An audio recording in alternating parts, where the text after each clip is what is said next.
Viviamo momenti davvero difficili, viviamo momenti nei quali la Laten we wel religione wezen, het is oggi niet La makkelijk France a om une longue moslim. tradition de droit et elle préserve aussi les libertés. فرنسا بلد فيه الكثير من القوانين التي تحمي الحريات الشخصية، ومن ذلك حرية التدين، مثل قانون عام 1972 وهو قانون لمناهضة العنصرية، وقد تم تدعيمه بقوانين أخرى مثل قانون الوزير الأسبق غيسو وقانون المستشار لولوش. فإذا نظرنا من زاوية القانون نجد أن فرنسا فعلا في مقدمة البلدان التي تحمي حقوق المواطنين، ولكن هذا ينطبق فقط على الجانب النظري. C'est l'aspect théorique.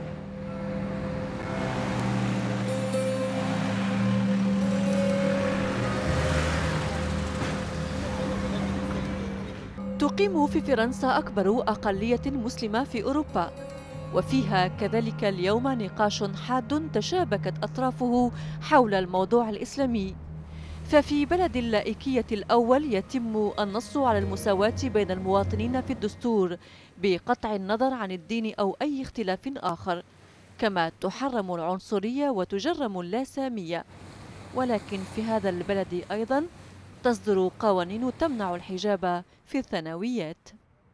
السيد سامي فرنسي مسلم، أسس مع عدد من الناشطين الحقوقيين الهيئة الفرنسية لمقاومة الإسلاموفوبيا، ومن خلال التقائه بعدد من صناع الرأي والمثقفين وكذلك من ضحايا الإسلاموفوبيا نتتبع قصة هذه الظاهرة وأبعادها.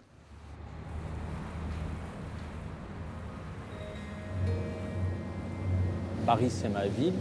La France, c'est mon pays. J'y ai toujours vécu. C'est un pays. باريس هي مدينتي، وفرنسا هي بلدي الذي فيه نشأت وترعرعت وأكملت دراستي، وهي البلد الذي فيه أشتغل حاليا، فقد نفي إليه أجدادي في الخمسينات.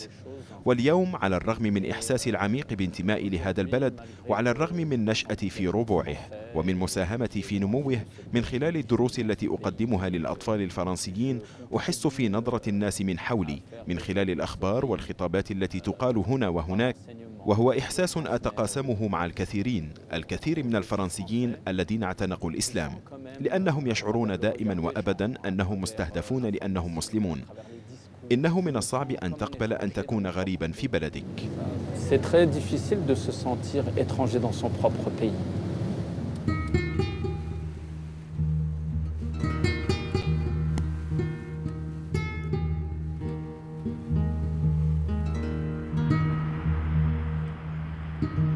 La France est un peu particulière en Europe. Vincent Gesser est chercheur en sociologie à l'université d'Aix-Marseille dans le sud. فانسون جيسير أستاذ علم الاجتماع والعلوم السياسية بجامعة فرنسا الجنوبية، وهو مثقف وكاتب من الجيل الجديد تخصص في الموضوع الإسلامي، ونشر العديد من الكتب والدراسات، ومن أشهرها كتابه الإسلاموفوبيا الجديدة.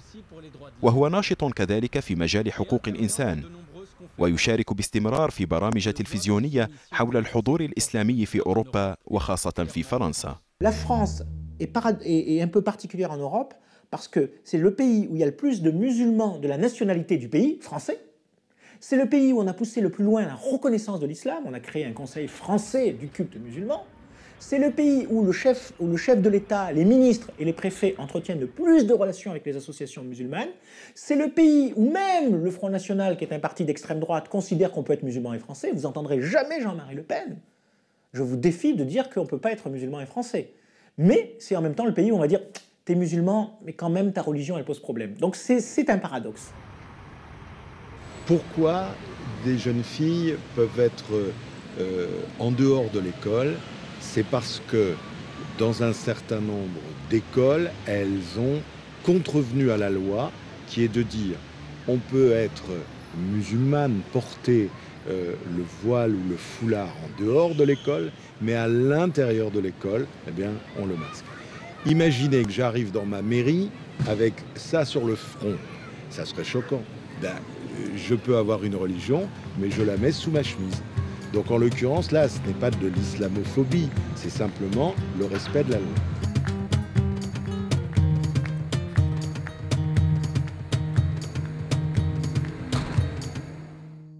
الإسلاموفوبيا في معناها اللغوي والاصطلاحي هي لا تعني سوى عقدة الخوف من الإسلام. وهي عقدة غير واعية، ولكن في واقع الحال واقع الأمر في الواقع الاجتماعي الواقع السياسي وفي الخطاب السياسي تعدت الإسلاموفوبيا، تجاوز الإسلاموفوبيا معنى عقدة الخوف ومعنى عقدة الخوف اللاواعية، وتحولت إلى استراتيجيات للتخويف من الإسلام والتخويف من المؤسسات الإسلامية والتخويف من أن يتحول الإسلام من حضور مهاجر إلى حضور مواطن. Si, parce que on craint que tel imam qui a une barbe ou un petit chapeau soit intégriste, ça c'est stupide.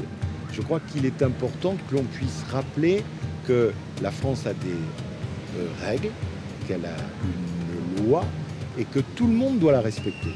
Je pense que la France n'est pas islamophobe.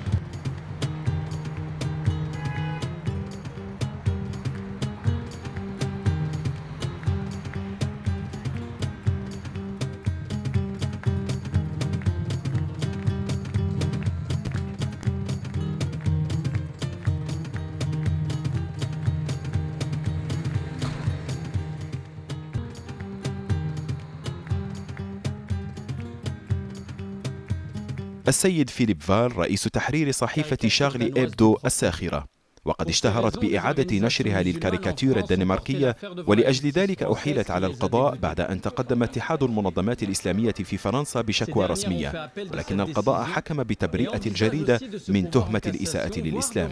وفي حين يعتبر السيد فال الحكم انتصارا ومخرجا للقضية، يعلن رئيس الاتحاد أنه سيرفع الأمر إلى محكمة التعقيب وربما إلى المحكمة الأوروبية أيضا. ويعتبر السيد فال قانون منع الحجاب أمرا ضروريا. D'abord, j'aime pas le terme islamophobe. Je pense que c'est un mauvais terme. Ce qu'il faut combattre, c'est le racisme. Et l'appartenance des gens à une religion ne les définit pas, pour moi. Ne définit ni leurs défauts ni leurs qualités. Ils sont inhérents à la personne. Bon. Ni à leur race, ni à leur religion. Mais le fait d'appartenir à une religion, je pense que c'est pas bon, c'est bon pour personne de confondre la critique de la religion et le racisme. اللي عملوا إشارات يعني تنمي هذا الخوف وتخوف من جهة، تخوف الفرنسيين إخواننا في المواطنة وتخوف المسلمين إخواننا في الدين. فضلنا أن نطرح هذا الموضوع يعني بالإضافة إلى تجليات أخرى لهذه الظاهرة.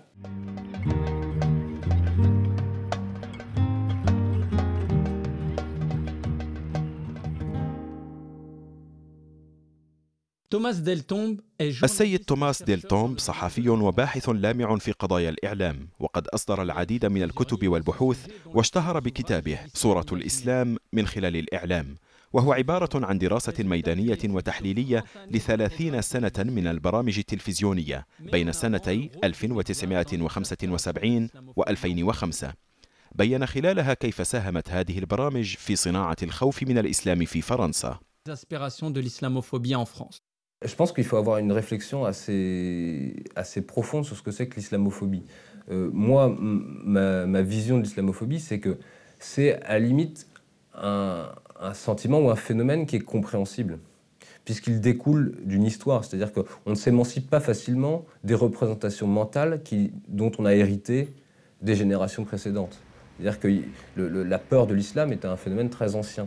Et on hérite de ça. On hérite de ça. Alors sur la question de l'islamophobie en France et en Europe, le phénomène a pris de plus en plus d'ampleur et s'est exprimé d'une manière très forte à partir des attentats du 11 septembre 2001. Bien que les débats en France sur le péril islamiste et la question du nombre des musulmans a commencé à partir de la seconde intifada. À partir de la seconde intifada, il y a eu un mouvement de sympathie envers la résistance palestinienne qui a commencé à effrayer les sionistes en France, réalisant que peut-être par le fait du nombre des musulmans, la France risque d'avoir des positions politiques plus que pro-arabes. Et le premier acteur, on va dire, du tissu politique ou sociopolitique français qui a soulevé la question était à l'époque le président du CRIF, le Conseil représentatif des institutions juives de France, Jean Kuckerman, qui lors d'une interview à partir d'Israël a tiré le signal d'alarme.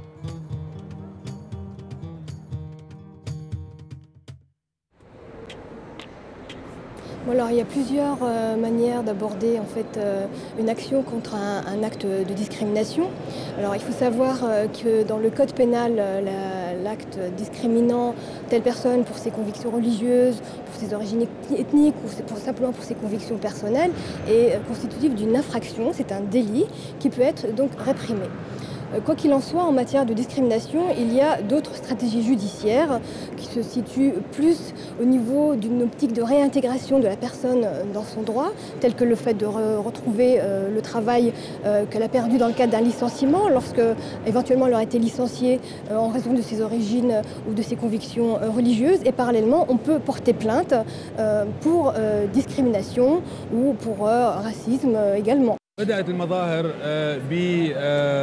التخويف الإعلامي والخلط بين المسلمين والإرهاب، الخلط بين الإسلام والعنف، الخلط بين الإسلام والتخلف في علاقته بالمرأة أساساً بحقوق المرأة وبحقوق الإنسان عامةً.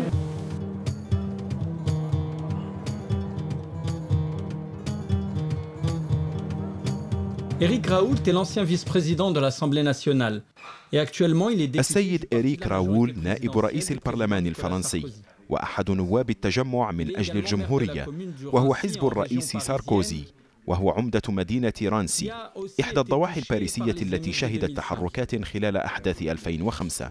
السيد راول من الذين صادقوا على قانون منع الحجاب في الثانويات، لكنه يقدم نفسه مدافعا عن حقوق الجميع بمن في ذلك المسلمون.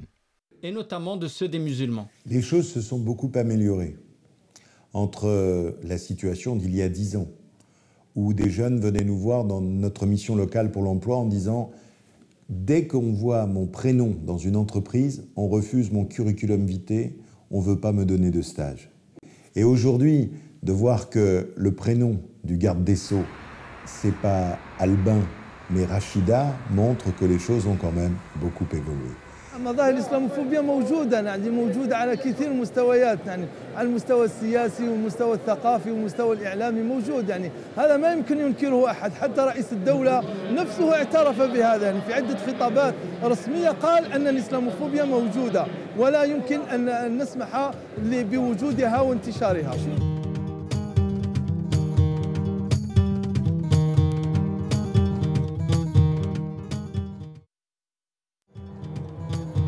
Il est vrai que la volonté politique a été de lutter contre la discrimination pour que l'on puisse juger le diplôme, que l'on puisse juger l'expérience, la compétence, mais pas le prénom. C'est-à-dire que l'islamophobie, c'est de tenir à l'écart l'égalité des chances. L'islamophobie, c'est de mener une action négative à l'égard des musulmans parce qu'ils sont musulmans. S'il y a un racisme anti-musulman en France, oui, bien sûr qu'il y en a un. Il y en a un, c'est un racisme qui n'est pas tant anti-musulman qu'anti-arabe, de la même façon qu'il est plutôt anti-turc en Allemagne, tout simplement parce qu'il y a une immigration, qu'il y a un temps d'adaptation et des uns et des immigrants et des habitants des pays d'accueil, que les différences religieuses, hélas, rendent plus long et plus difficile. Dans les années 70 et jusqu'au début des années 80, on s'intéresse aux étrangers. On parle des étrangers en France, les travailleurs étrangers comme on disait à l'époque. Et puis au début des années 80, on se rend compte socialement qu'il n'y a pas que des étrangers parmi les gens qu'on appelle étrangers. Il y a des gens qui sont français, ce qu'on a appelé la deuxième génération. On s'aperçoit qu'il y a une sorte de glissement. On transforme des gens qu'on a appelés étrangers ou immigrés dans les années 80 à musulmans. Et ce qui est intéressant, c'est que ce glissement a été renvoyé sur ceux qu'on a appelés musulmans eux-mêmes. Pour justifier le fait qu'on utilisait le terme musulman, on a dit ils sont de plus en plus religieux, ces gens, ils sont de plus... Alors qu'en fait, c'est le regard qui changeait. Enfin, moi, journaliste, j'ai l'impression qu'ils sont de plus en plus musulmans. Et c'est devenu un vrai dossier un sujet d'actualité, alors que précédemment, ça n'en était pas un. Ensuite, on va avoir à partir du milieu des années 80, 86, 87, on commence à avoir des émissions qui s'appellent l'islam en France, les musulmans en France, etc. C'est-à-dire une focalisation sur leur religion. Moi, c'est ce que j'ai appelé, ce processus, je l'ai appelé l'islamisation des regards. Les médias jouent un rôle important dans la représentation de l'islam dans les pays européens. On peut dire que c'est les principaux vecteurs de cette représentation. Mais il ne faut pas commettre une erreur. Les médias sont souvent à l'image de la société, c'est-à-dire qu'eux reproduisent et grossissent ce qui existe déjà dans la tête des gens. Et les médias sont responsables, comme on dirait, mais ne sont pas forcément coupables. En ce sens que finalement, le journaliste qui va décider de faire une émission sur des musulmans ou sur l'islam, c'est quelqu'un comme tout le monde. C'est un citoyen ordinaire, à la différence qu'il est journaliste, et qui va, à un moment donné, décider de traiter ce sujet. Et souvent, il le traite plus ou moins bien, mais le résultat est souvent catastrophique. Pourquoi ? Parce qu'il reste prisonnier souvent de clichés, par exemple l'image du musulman faisant la prière, l'image de la femme voilée, et d'une nécessité aussi que ces clichés puissent apparaître de manière choquante à l'écran. Donc en fait, moi j'ai commencé à travailler sur les représentations télévisées de l'islam en France en 2002, à la rentrée de 2002, au moment où Nicolas Sarkozy et le ministère de l'Intérieur mettaient en place le Conseil français du culte musulman. Avec mon idée, c'était de dire, visiblement le ministère de l'Intérieur cherche des représentants institutionnels de la religion musulmane en France. Or, on a eu des représentations médiatiques de l'islam en France bien avant. Donc la question, c'est de savoir comment la télévision, comment les médias en général ont désigné les représentants si on n'est même pas d'accord sur qui représente l'islam en France. Donc que plus on parlait d'islam en France à la télévision, plus il y avait de reportages qui étaient faits par exemple par les journaux télévisés, plus le discours était radical et on pourrait dire islamophobe, ou en tout cas très critique à l'égard de la présence de l'islam en France. Donc on est dans un discours, si vous voulez, de rapport à l'islam qui n'est pas facile à combattre quelque part, parce qu'il n'est pas lui-même très clair. C'est pas le discours raciste, je dirais, comme on peut le voir aux États-Unis dans les années 60 à l'égard des Noirs. C'est pas le discours anti-arabe comme on peut le voir en France dans les années 70. C'est pas le discours anti-immigré comme on a pu le voir dans tous les pays d'Europe dans les années 60 et 70. C'est un discours qui, d'un côté, banalise la religion musulmane, mais d'un autre côté, considère « vous êtes pareil, mais pas tout à fait quand même ». Et ce « pas tout à fait quand même » produit toutes sortes de représentations qui varient. Et quand il y a des périodes de crise, attentats à Londres, attentats à Madrid, attentats dans le monde musulman, tout de suite, on soupçonne le musulman qui pourtant on apprécie par ailleurs parce qu'il est comme vous, il vous ressemble. On soupçonne, ah, mais est-ce que là, il ne pourrait pas développer une solidarité communautaire? Ah, ces jeunes dans les cités, est-ce qu'ils ne vont pas aller se battre pour Saddam Hussein? Ah, est-ce qu'ils ne vont pas finir par s'engager pour aller se battre à côté d'Al-Qaïda? الشيخ ضو مسكين مهاجر من المغرب العربي استقر بفرنسا منذ قرابة 3 عقود، وهو يدير مدرسة عربية إسلامية، كما ساهم في تأسيس معهد النجاح بالضاحية الشمالية لباريس بعد أن تمت المصادقة على قانون منع الحجاب في المؤسسات التعليمية الحكومية، كما أنه هو الرئيس والمؤسس لمجلس الأئمة، وهو في قلب الجدل والصراع الدائرين حول تمثيل المسلمين في فرنسا، وهو إمام مسجد ضاحية كليشي سوبوا التي انطلقت منها شرارة انتفاضة الضواحي نهاية عام 2005. تعرض الشيخ ضو مسكين إلى الإيقاف من طرف أجهزة أمن فرنسية متخصصة لمدة أسبوع، في حين تتهمه هذه الأجهزة بالعلاقة بالتيارات المتشددة.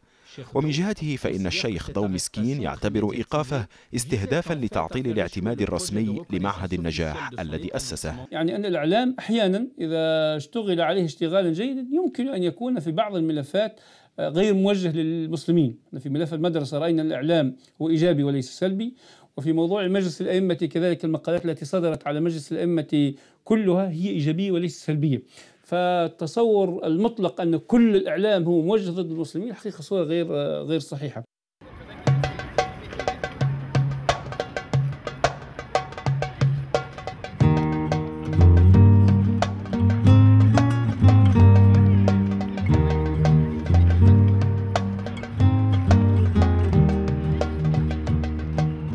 Quand le fameux journal, le Jyllands-Posten, a publié les caricatures, ce n'était pas une première affaire. Il avait déjà publié des lettres de lecteurs très dures sur l'islam. Il avait publié des éditoriaux très durs sur l'islam. Il avait publié des articles de journalistes de ce même journal sur l'islam. Et donc cette affaire des caricatures, en gros, elle est venue couronner. C'est pour ça que d'ailleurs, il faut être très honnête sur l'affaire des caricatures. Et moi, ma position, les musulmans n'ont pas découvert l'affaire des caricatures. Ça faisait très longtemps qu'il y avait des caricatures au Danemark, en Suède, même si on cherche sur des sites internet francophones. Moi-même, j'avais déjà vu des caricatures du prophète. Bon, j'ai été au cœur de l'affaire des caricatures, puisque je suis parmi ceux qui les ont publiées. Et j'ai été le seul à avoir été attaqué en justice. Et à l'occasion de ce procès, on a pu débattre avec les associations musulmanes et je pense que le débat a été fructueux. On a vu qu'il n'était pas question d'un rejet, qu'il n'était pas question du tout d'une hostilité de principe. Au contraire, nous, ce qu'on voulait juste dire, c'est que les lois démocratiques sont votées par des parlements laïques et démocratiques et que ce ne sont pas aux religions, quelles qu'elles soient, à dicter la loi. Donc tout le monde était sous le choc. Personne n'attendait en France qu'une revue puisse reprendre les mêmes caricatures et publier en France. Et de ce fait, il y a eu en fait une émotion générale dans la communauté musulmane, au sein de la société. Et par-ci par-là, des associations représentatives de telles comme le Conseil français du culte musulman ou d'autres associations qui sont venues là-dessus pour faire fin en fait, pour mettre fin à ce genre d'actes. En tant que responsable d'une association composée généralement des membres d'origine turque, j'ai fait le nécessaire aussi par la condamnation bien sûr d'un communiqué de presse et aussi bien de soulager notre communauté afin qu'ils ne débordent pas leurs sentiments dans la rue et qu'ils ne fassent pas entre guillemets une bêtise.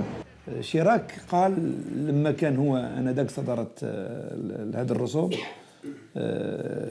ذكر قال هذا حقيقة يخالف الذوق وكثير منهم حتى بايرو الذي جاء للإدلاء بشهادته في المحكمة في 8 فبراير 2007 قال يجب أن لا نمنع ولكن لو كنت أنا فاعلا لا أفعل ذلك. تصورون نبيا رمزا زعيما للمسلمين إمام المسلمين على رأسه قنبلة فماذا يفهم منها؟ Je pense que l'image de l'islam et le fait que la mosquée n'ait pas fait appel, là maintenant même le fait que l'UOIF n'aille pas en cassation, c'est plutôt bien pour l'islam de France. Je pense que ce procès a montré la possibilité d'un dialogue fructueux. Si on laisse les gens comme De Villiers parler du problème que pose parfois l'islam radical en France, on est dans la merde, on ne s'en sortira pas. أحد المحامين هو محامي جاك شيراك سميتو سبينير عمل مرافعة أعطى للمحكمة آخر قرارات المحكمة الأوروبية التي تمنع الاستهزاء بالدين وكنا ننتظر في المقدمة التي ذكرتها المحكمة عجيب النتيجة لا توافق المقدمة ومع ذلك قررنا نمشي إلى محكمة الإبرام وقررنا أن بعدها نعرف حتى محكمة الإبرام لم تعطينا سنمشي إلى المحكمة الأوروبية ولو فعل ذلك ضد سيدنا عيسى لعملنا نفس الإجراء لو عملنا على إبراهيم على نفس ولا سيدنا موسى على نفس الإجراء كلهم رسل الله وكلهم رسلنا نؤمن بهم لا نفرق بين أحد من رسله. La meilleure solution aurait que le tribunal puisse quand même faire une décision de sagesse. Je pense que la décision qui a été prise au profit de Charlie Hebdo, c'était une décision tranchée. Au-delà d'une telle décision tribunal, moi je me suis toujours posé la question, est-ce que la personne ou l'institution qui ont publié en fait toutes ces caricatures ont pu gagner leur propre procès dans leur propre conscience?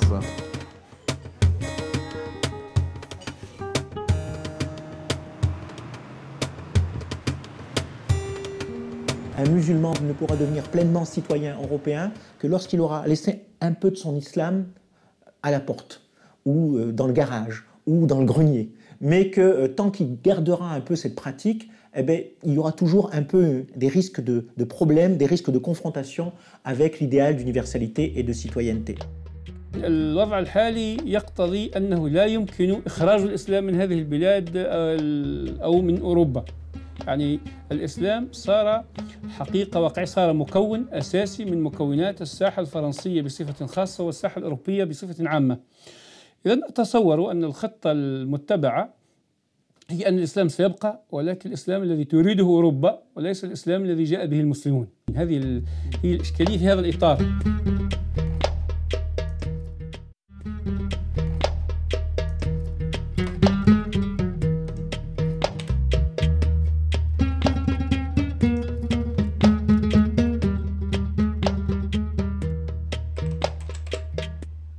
Le constat est légèrement différent, parce que si tu te souviens, pour le premier rapport, on avait bien établi que les points de départ de l'islamophobie, c'était les attentats du 11 septembre 2001, mais qui avaient instauré une sorte de climat islamophobe, qui avait été fortement accentué par la loi du 15 mars 2004. Et donc nous, ce que nous avions constaté, c'est qu'il y avait eu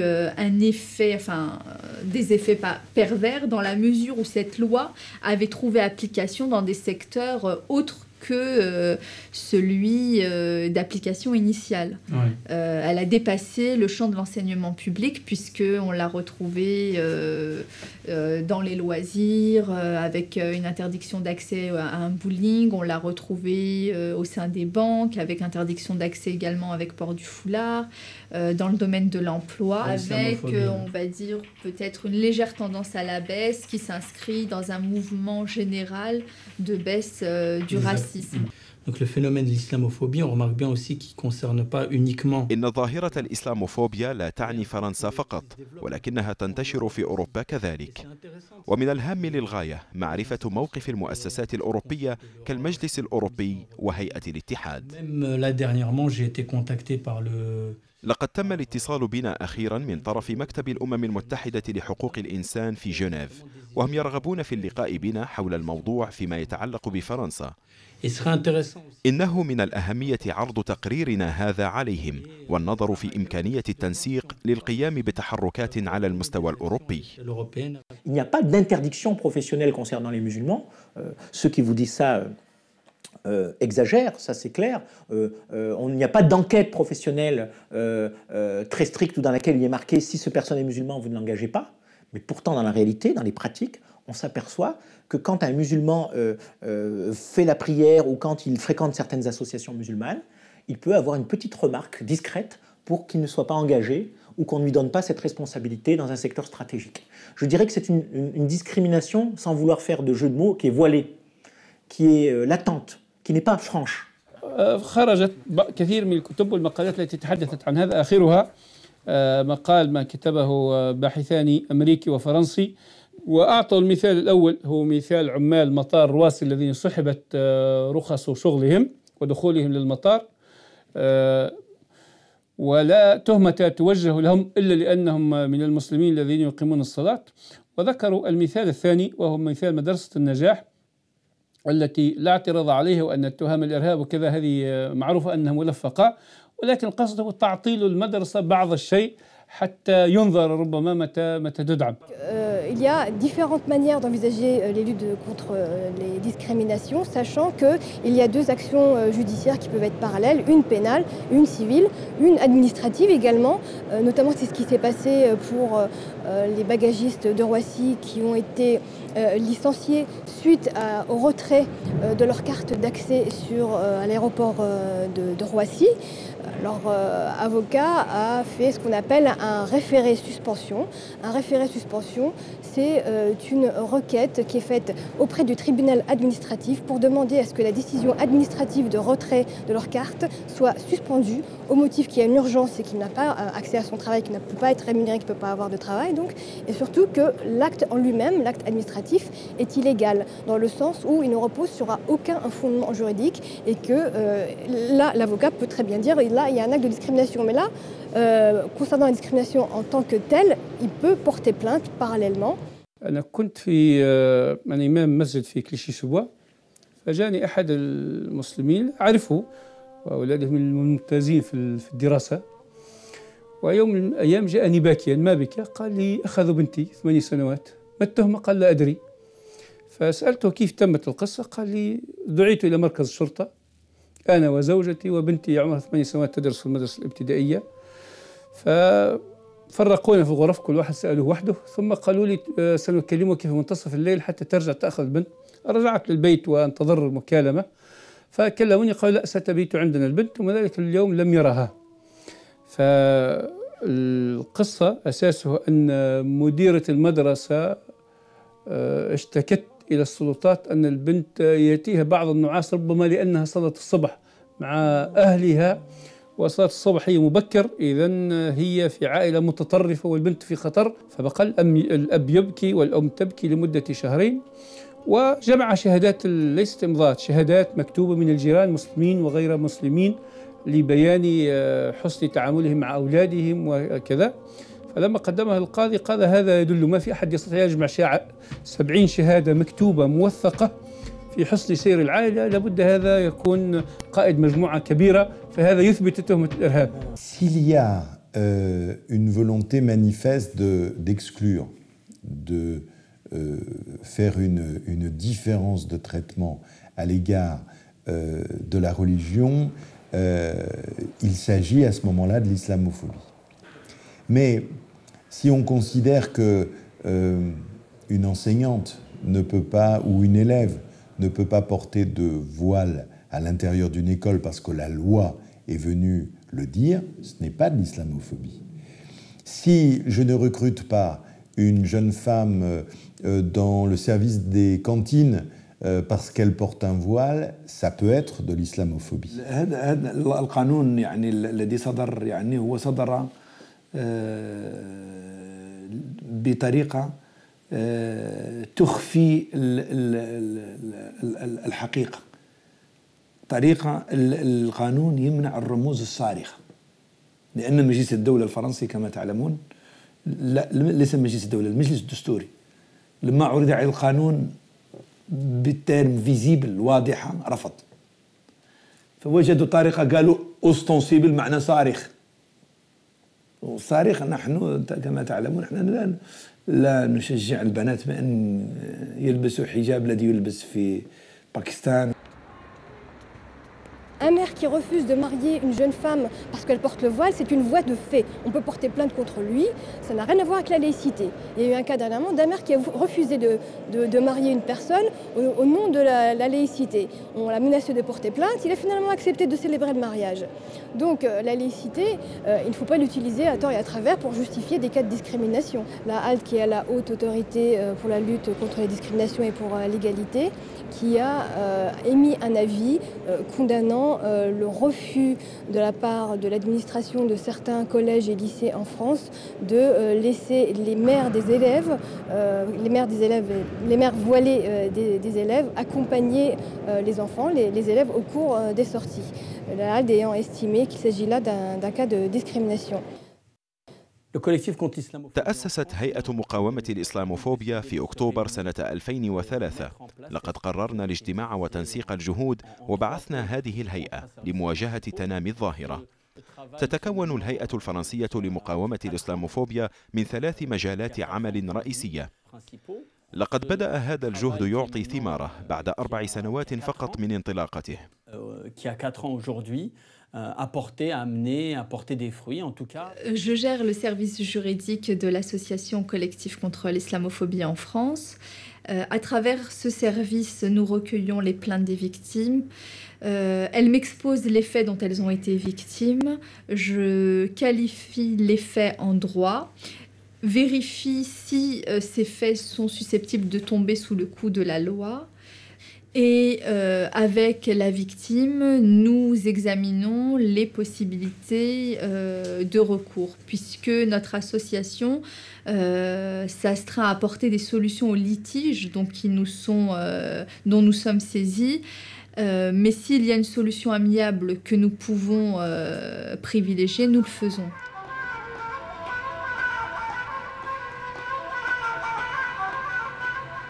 Bon, je suis dans la société, ça fait 7 ans. Il y a 4 ans, j'ai commencé à porter la barbe et c'est là que les premières difficultés ont commencé. 1 mois après que j'ai commencé, on va dire, ils m'ont changé de rayon. C'était pour, entre guillemets, c'était pour me faire craquer. Donc j'ai tenu le coup. La direction voulait, par tous les moyens, me licencier. Donc moi, ce que j'ai fait, c'est que j'ai pris un congé d'éducation parentale pour me faire un peu oublier. Et ensuite, je reprends mon poste. Ça veut dire que je devais être dans la société au maximum depuis une demi-heure. Je commence à ranger mon rayon et d'un coup, mon collègue arrive avec le téléphone du magasin et me dit « La directrice vient de m'appeler, la directrice adjointe vient de m'appeler, elle veut te voir. » Je dis « D'accord ». Je monte, elle me fait rentrer dans son bureau et elle me dit « Vous n'avez pas de chef de secteur, c'est moi qui le remplace pour l'instant. » Je lui dis « D'accord ». Et d'un coup, elle me dit « Au fait, vous ne serrez pas la main aux femmes ?» Je lui dis « Oui ». Elle me dit « C'est une question de religion ?» Je lui dis « Oui ». Elle me dit bah, « C'est de la discrimination envers les femmes, je vous mets une mise à pied. » Je lui réponds « Mais vous faites la bise entre vous et vous serrez la main aux employés. » Je lui dis « C'est de la discrimination aussi. »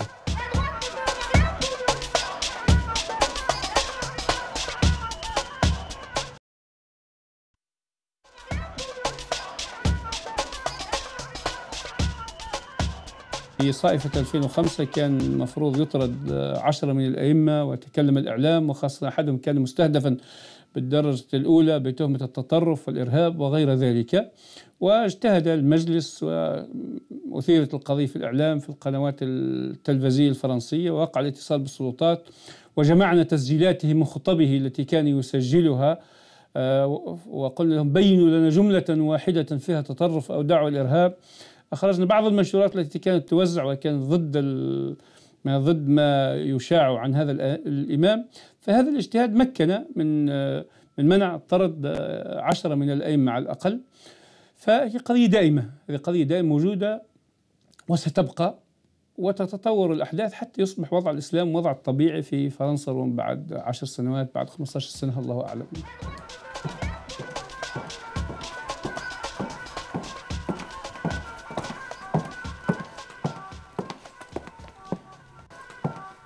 Un des problèmes majeurs qu'on a rencontrés dans notre question. كان قانون منع الحجاب من المشاكل الرئيسية التي واجهتنا، فقد دار جدل ونقاش كبيرين حول الموضوع، إذ بعد تأسيس الهيئة بأشهر قليلة وجدنا أنفسنا أمام مشكلة منع الحجاب في عدد من المؤسسات التعليمية. وللأسف فإن الجدل الذي دار خلال سن هذا القانون أراد البعض من ورائه الدفع سريعا ليشمل منع الحجاب في الأماكن العمومية. Sur une problématique liée au voile dans les espaces publics, par exemple.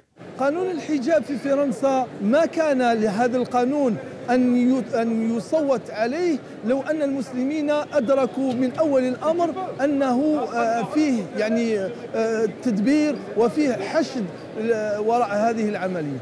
En France, c'est la loi sur le foulard. Je pense que c'était nécessaire. Je le regrette. Mais je pense que c'était une loi nécessaire. Tout simplement parce qu'une jeune fille, à 12 ans, à 13 ans, peut consentir à mettre le foulard sous la pression familiale, parce qu'elle sent qu'autour d'elle, beaucoup de gens vont souhaiter qu'elle le fasse. Et donc elle va consentir. Alors on dit, bah, regardez, elle veut le mettre, vous voulez l'empêcher, c'est vous qui allez contre elle. Sauf que dans ces cas-là, il faut comprendre que dans la vie, il y a deux choses, il y a le consentement et le libre consentement. Moi, par exemple, quand j'étais gosse, mes parents m'ont dit « ça serait bien que tu ailles en pension, une pension religieuse ». Et j'ai consenti à y aller. Mais ça ne me plaisait pas du tout, j'ai beaucoup souffert dans cette pension. C'était très dur. Et j'ai consenti, mais je n'ai pas librement consenti. Si j'avais librement consenti, je n'y serais pas allé. إذا كان في آباء يفرضون على بناتهم الحجاب وهن في سن ما زال مبكر لم يبلغن فهذا خطأ ولا شك. يعني هذا رسول الله صلى الله عليه وسلم قال إذا بلغت المرأة المحيض يعني لا يرى منها إلا هذا وهذا. يعني هذا النبي صلى الله عليه وسلم. فهذه يعني مزايدة في الدين. أما مسألة منع الحجاب فهو ضرب لحرية الفرد في صميمها. لأن الفرد هنا في الغرب هنا وفي فرنسا يستطيع وهو حر أن يلبس اللباس الذي يهواه ويشتهيه ولماذا فقط المسلمة هي التي تمنع من هذا؟ 256 حادثة إسلاموفوبيا يستهدف الأفراد، منها 81% ضحاياه من النساء المحجبات. في العناوين الكبرى للجرائد اليومية يظهر الحديث عن مشكلة الحجاب أكثر من الحديث عن مشكل البطالة والشغل بأكثر من 4 أضعاف، بحسب ما جاء في التقرير السنوي لهيئة مقاومة الإسلاموفوبيا في فرنسا. Comme vous portiez le foulard, il vous avait exclu de la formation alors que vous en remplissiez toutes les conditions et que vous aviez réussi avec succès les tests d'entrée et qu'il vous avait même notifié un courrier d'exclusion. Oui. Considérant que vous étiez en infraction avec leur règlement intérieur qui interdisait le port de signes religieux. Comme je vous l'avais indiqué, vous n'êtes pas la première personne à nous alerter concernant cet organisme de formation. Il y avait eu un précédent. Nous étions intervenus d'ailleurs directement auprès du service juridique de cet organisme de formation. Et le litige avait pu se résoudre de manière amiable. La personne avait pu être réintégrée dans un autre centre de formation car elle avait été assez affectée psychologiquement par ce qui s'était passé et ne voulait pas réintégrer le même établissement. Le renvoi, c'était dû aux professeurs. C'est les professeurs qui ont fait une réunion avec le directeur en leur demandant mon exclusion parce qu'ils ne supportaient pas de voir une femme voilée au sein du centre de formation. Pour eux, c'était inconcevable. Donc le fait que je sois revenue, parce que les professeurs n'étaient pas au courant que je devais revenir dans ce centre. Quand ils m'ont vu, ça a vraiment fait des problèmes. Il y a des professeurs qui étaient en colère, donc ils sont partis se plaindre au directeur. Et puis par la suite, le directeur a été obligé de leur parler, de leur dire qu'il fallait accepter parce qu'il n'y avait pas de raison que je ne sois pas là. لا شك ضحايا موجودة وفي شهادات يعني أن الناس كثير في ضحايا كثيرات مع الأسف. مثال ضحية يعني بنت بلغت من السن 19 سنة. هذه المرأة مقتنعة أن الله تعالى فرض عليها الحجاب وبكونها مسلمة ينبغي عليها أن تلبس الحجاب. ماذا تفعل؟ تخلع ثيابها وتذهب إلى المدرسة؟ ما يمكن هذا. حاولت أنها توفق بين لباسها والدراسة، زاولت الدراسة عن طريق المراسلة ولكن ما نجحت مع الأسف. هذه ضحية. لو أنها واصلت دراستها بطريقة رسمية في المدرسة لكانت ربما لديها نسبة النجاح وفرصة النجاح أكبر. La loi a été votée au Parlement suite à des enquêtes qui ont été menées dans beaucoup d'écoles sur les signes distinctifs, les signes religieux arborés par les enfants des différentes confessions. Et le plus fréquent à ce moment-là, parce que l'islam est dans une période de prosélytisme, ce qui n'est le cas ni pour les juifs ni pour les chrétiens ne sont pas très prosélytes, et les juifs le sont plus depuis environ 800 ans.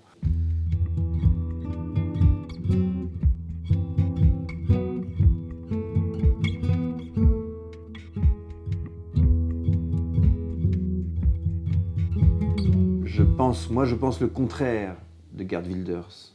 Je pense que l'avenir est vraiment à une abolition des différences, même si les gens sont de cultures religieuses différentes, ils doivent absolument pouvoir vivre sur les mêmes territoires, ensemble, et avoir au moins un projet commun. Le projet commun de bâtir une démocratie, où qu'on soit dans le monde. D'avoir quelques valeurs ensemble, au-delà des valeurs religieuses, des valeurs de fraternité, de respect de la vie de l'autre. Plus le discours islamophobe va s'amplifier, plus il va falloir manifester d'une manière de plus en plus forte notre présence à tous les échelons de la société et notre engagement à faire que nous sommes conscients que cette société est plurielle et qu'à partir de nos identités multiples, nous sommes capables d'assurer la cohésion nationale, nous sommes capables d'assurer une cohérence entre ce qui se passe au niveau national, européen et international. Et nous sommes d'autant mieux placés pour le faire que nous avons des racines dans les hémisphères sud et que nous avons la capacité d'être l'écho des gens des hémisphères sud dans le nord et en même temps être l'écho des gens dans le sud pour les gens du nord. Ce double témoignage pour les musulmans aujourd'hui, c'est là le vrai défi historique, me semble. La France n'a pas une religion, elle a des religions. dans lesquels, bien évidemment, l'islam et le culte musulman ont leur place. Mais pour autant, on ne peut pas avoir, je dirais, plus d'importance pour une religion que pour d'autres. Il faut qu'il y ait cet islam de France, c'est-à-dire un islam qui soit sur une logique, je dirais, aux couleurs du pays. فأن يصل إلى درجة القبول بالآخر في شكل قانوني وأن تبقى بعض الصعوبات هي قضية وقت مهما كانت الصعوبات. أنا أرى أن الطريق هو للقبول بالإسلام والمسلمين لا محالة.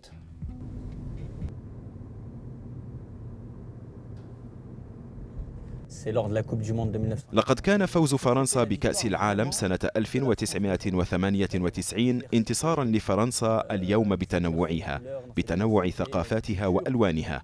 لقد شعرنا يومها فعلا بأن الفرحة توحدنا، والجميع كان سعيدا بمن فيهم الرسميون، وقد كان الرئيس في منتهى السعادة كذلك. وعندما يشعر كل فرنسي بمكانته في الأمة وفي الجمهورية كمواطن، فإن ذلك يدفعه للعمل ويعطيه حيوية فردية تتحول بعد ذلك إلى حيوية عامة لكل البلد. هذا هو الدرس الذي أحتفظ به. إنها فرحة جماعية ولا أحد يمكنه نسيانها. نعم، إنها لحظة سعادة جماعية. Personne n'oubliera ces moments-là. Vraiment, il y avait une vraie communion. Ça fait vraiment plaisir.